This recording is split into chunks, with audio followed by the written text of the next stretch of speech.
Welcome to நெல்லை ஜெயா சமையல். இன்றைக்கி நம்ம சேனலில் வந்து ஒரு கேபேஜ் மஞ்சூரியன் எப்படி பண்ணலாங்கிறத பார்க்க போகிறோம். இது ஒரு சைனீஸ் டிஷ்ஷு. இது கேபேஜில் வந்து விட்டமின் சி நிறையா இருக்குது, நோய் எதிர்ப்பு சக்திக்கு ரொம்ப நல்லது. பட் இப்போ ரிசர்ச்சில் கண்டுபிடிச்சிருக்காங்க இது ஒரு ஆன்டி கேன்சர் அப்படின்னு. ஸோ லேடிஸ் வந்து இன்டேக் இது வந்து நிறையா எடுத்துக்கணும். அப்பப்போ நம்மளுக்கு லஞ்ச்லேயோ டின்னர்லேயோ இந்த மாதிரி கேபேஜில் ஃப்ரை பண்ணியோ சட்னி பண்ணியோ ஏதோ ஒரு வகையில் கேபேஜ் நம்ம எடுத்துக்கணும்னு சொல்கிறாங்க. இது ரொம்ப ஈஸியாக பண்ணிடலாம். இன்றைக்கி இது எப்படி செய்கிறதுங்கிறத பார்க்க போகிறோம். ஃபஸ்ட்டு வந்து அந்த கேபேஜில் நம்ம வந்து உருண்டை பண்ணிக்கணும், அந்த கோஸில் உருண்டை பண்ணிக்கணும். அது எப்படி, அதுக்குள்ளே மிக்சிங் என்னெல்லாம் பண்ணலாங்கிற பார்க்க போகிறோம்.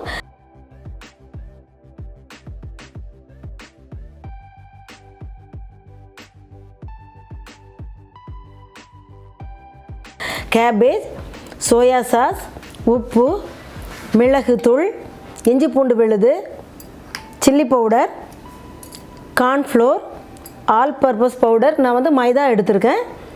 இவ்வளோ தான். இதை வச்சு நம்ம வந்து மிக்ஸ் பண்ணி அந்த உருண்டை பண்ணிக்கணும்.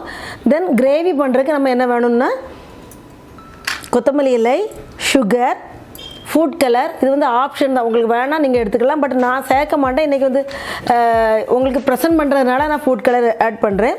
Food colour, chilli flakes, garlic, tomato ketchup, திருப்பி அதுக்கு ஆட் பண்ணுறதுக்கு கார்ன்ஃப்ளோர் வச்சுருக்கேன், ஆனியன் வச்சுருக்கேன், தண்ணி, பொரிப்பதற்கு தேவையான எண்ணெய். இப்போ நம்ம அதை எப்படி செய்கிறதுங்கிறத பார்க்கலாம். ஸ்டவ் ஆன் பண்ணிக்கலாம். இது நல்லா ஹீட் ஆகிட்டு இருக்கட்டும். அதுக்குள்ளே நம்ம வந்து அதை மிக்ஸ் பண்ணிக்கலாம். பவுல் எடுத்துக்கலாம்.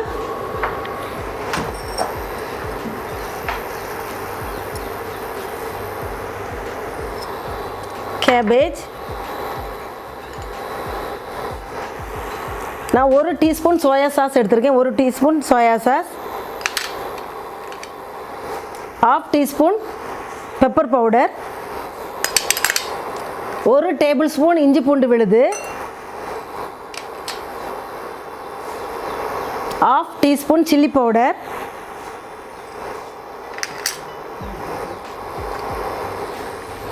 2 டேபிள் ஸ்பூன் கார்ன்ஃப்ளோர் எடுத்திருக்கேன். அது நம்மளுக்கு கண்டிப்பாக கார்ன்ஃப்ளோர் வந்து பைண்டிங்க்கு அது வேணும். 1 டேபிள் ஸ்பூன் மைதா எடுத்திருக்கேன். இது வந்து நம்ம தண்ணியை மிக்ஸ் பண்ணாமல் நம்ம வந்து நல்லா மிக்ஸ் பண்ணிக்கலாம். தண்ணி ஆட் பண்ண வேண்டாம். ஏன்னா அந்த கேபேஜ்லேருந்து தண்ணி வரும், அந்த கோஸ்லேருந்து தண்ணி வரும். ஸோ வந்து நம்ம இதிலே இப்படி நல்லா பிசிறி விட்டு நம்ம நல்லா சப்பாத்தி மாவு மாதிரி நல்லா பசைஞ்சு வச்சுக்கலாம். இப்போ இதுக்கு தேவையான அளவு உப்பு போட்டுக்கலாம்.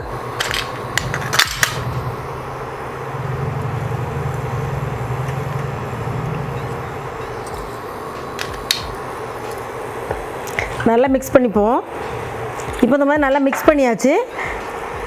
ரொம்ப கட்டியாக இருந்துச்சுன்னா அப்படி இல்லை, ஒரு ட்ராப்பாக லைட்டாக வேணால் தண்ணி ஊற்றிக்கோங்க. மற்றபடி தண்ணி தேவையில்லை.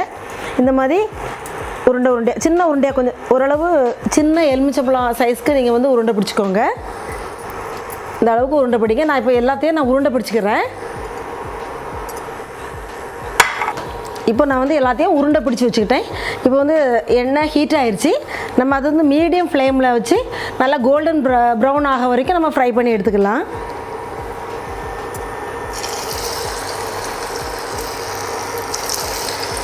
இப்போ வந்து 2 சைடும் நம்ம பரட்டி போட்டு நல்லா brown colour, golden brown colour ஆயிடுச்சு. இப்போ வந்து நல்லா எண்ணெயெல்லாம் வடிகட்டி நம்ம அதை எடுத்து வச்சுக்கலாம் தனியாக. ஸ்டவ் ஆஃப் பண்ணிக்கலாம்.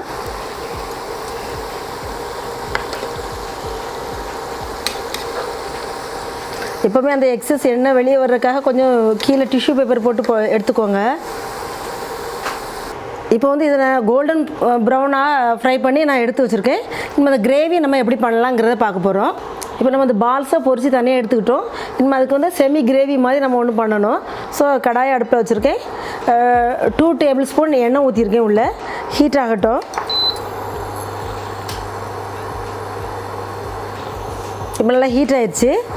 நான் வந்து ஒரு முழு பூண்டு எடுத்து அதோடைய தோலெல்லாம் நீக்கிட்டு ஸ்மால் பீசஸாக கட் பண்ணி வச்சுருக்கேன்.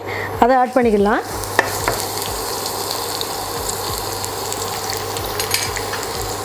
இது நல்லா ஃப்ரை ஆகட்டும். எப்போவுமே சைனீஸ் ஃபுட் வந்து ஆஃப் குக்குக்கும் குறையாக தான் குக் பண்ணுவாங்க. அதை ஆனியன்லாம் போட்டுட்டு கொஞ்சம் ஹை ஃப்ளேமில் 2 இது இந்த மாதிரி பண்ணிவிட்டு டக்குன்னு அடுத்தது ஆட் பண்ணிடுவாங்க. அதான் அதோட டேஸ்ட்டு. பட் இந்த நம்மளுக்கு வந்து இந்த கார்லிக் வந்து கொஞ்சம் நல்லா ஃப்ரை ஆகணும், அப்போ தான் நமக்கு டேஸ்ட்டாக இருக்கும். இந்த பாருங்கள் நல்லா ஃப்ரை ஆயிடுச்சு கார்லிக்கு. இப்போ வந்து நான் 2 மீடியம் சைஸ் ஆனியனை சின்ன சின்ன பீசஸாக கட் பண்ணி வச்சுருக்கேன், அதை ஆட் பண்ணலாம்.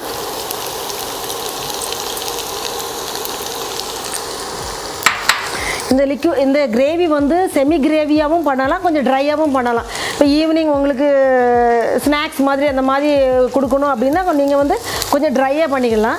நம்ம ஒரு சப்பாத்தியோ ரொட்டியோ நானுக்கோ இல்லைனா ஜீரா ரைஸ் புலாவுக்கெலாம் வேணும்னா கொஞ்சம் செமி கிரேவி மாதிரி பண்ணிக்கலாம். அப்போ வந்து அந்த கார்ன்ஃப்ளோரில் தண்ணி ஆட் பண்ணி கொஞ்சம் கூட வந்து தண்ணியை லிக்விடாக நம்ம அது பண்ணிக்கலாம்.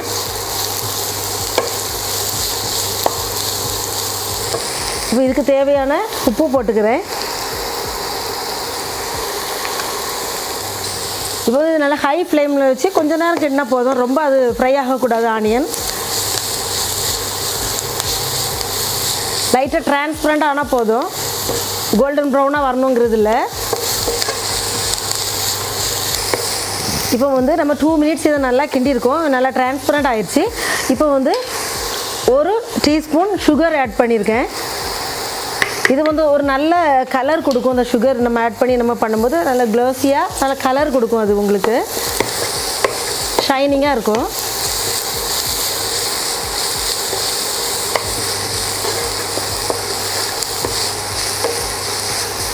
சுகரை போட்டு நல்லா மிக்ஸ் பண்ணியாச்சு. இப்போ வந்து நான் ஃபுட் கலர் ஆட் பண்ணுறேன். இது வந்து ஆப்ஷன் தான். எப்போவுமே ஃபுட் கலர் வயிற்றுக்கு நல்லது இல்லைன்னு சொல்லுவாங்க. பட் யாராவது உங்கள் வீட்டுக்கு கெஸ்ட்டு வந்தாலோ இந்த மாதிரி ஏதாவது ஃபங்க்ஷன் அந்த டைம் வேணால் அந்த மாதிரி ஆட் பண்ணி பண்ணுங்கள். மற்றபடி நம்ம ரெகுலராக பசங்களுக்கு செய்து கொடுக்குறதா இருந்தால் ஃபுட் கலர் நீங்கள் ஆட் பண்ணாதீங்க.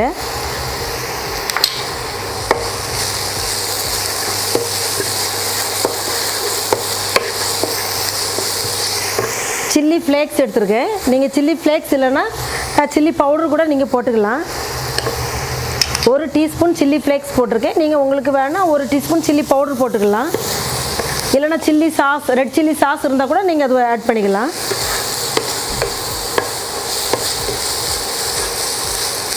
அதனால் கிளறி விட்டாச்சு.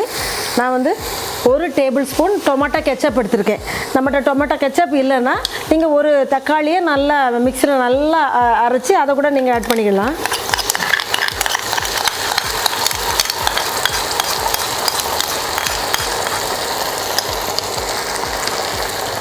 நம்ம இதில் சில்லி ஃப்ளேக்ஸு தென் டொமேட்டோ கெச்சப்லாம் சுகர்லாம் ஆட் பண்ணியிருக்கிறதுனால ஒரு ஹாட் அண்ட் ஷோர் ஃப்ளேவரில் இது இருக்கும். இந்த இது இப்போ கெச்சப்பை போட்டு நல்லா கிளறி இருக்கும். நம்ம அதுக்கு பிறகு ஒரு சின்ன டீஸ்பூனுக்கு 1 டீஸ்பூன் வந்து சோயா சாஸ் ஆட் பண்ணிக்கலாம்.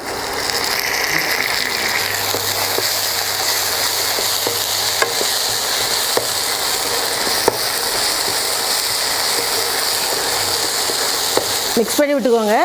இப்போ வந்து கார்ன்ஃப்ளோர் வச்சுருக்கேன். இது வந்து உங்களுக்கு ரொம்ப செமி கிரேவியாக வேணும்னா 2 டேபிள் ஸ்பூன் கார்ன்ஃப்ளோரை தண்ணியில் கரைச்சி உள்ளே ஆட் பண்ணிக்கோங்க. கொஞ்சம் ட்ரையாக தான் வேணும்னா 1 டேபிள் ஸ்பூன் கார்ன்ஃப்ளோரை தண்ணியில் கரைச்சி ஆட் பண்ணிவிட்டு நம்ம இந்த பால்ஸை உள்ளே போட்டுக்கலாம். நான் இன்றைக்கி செமி கிரேவியாக பண்ண போகிறேன். ஸோ 2 டேபிள் ஸ்பூன் எடுத்திருக்கேன். நல்லா தண்ணியில் கட்டி இல்லாமல் கரைச்சிக்கோங்க. பாருங்க இந்த மாதிரி தண்ணி நல்லா தண்ணிக்கான கலக்கிட்டு இதெல்லாம் நம்ம ஆட் பண்ணிக்கலாம்.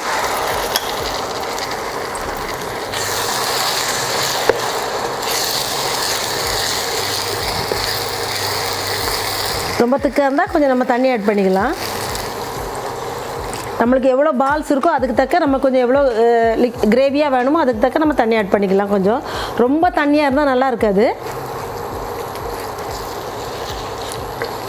நல்லா மிக்ஸ் பண்ணி விட்டுக்கோங்க.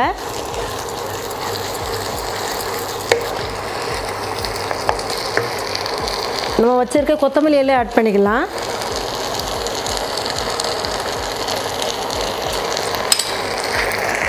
ஃப்ளேமை வந்து குறைச்சி வச்சுக்கோங்க. இப்போது நம்ம பொரிச்சு வச்சுருக்க அந்த பால்ஸ் அதில் ஆட் பண்ணிக்கலாம்.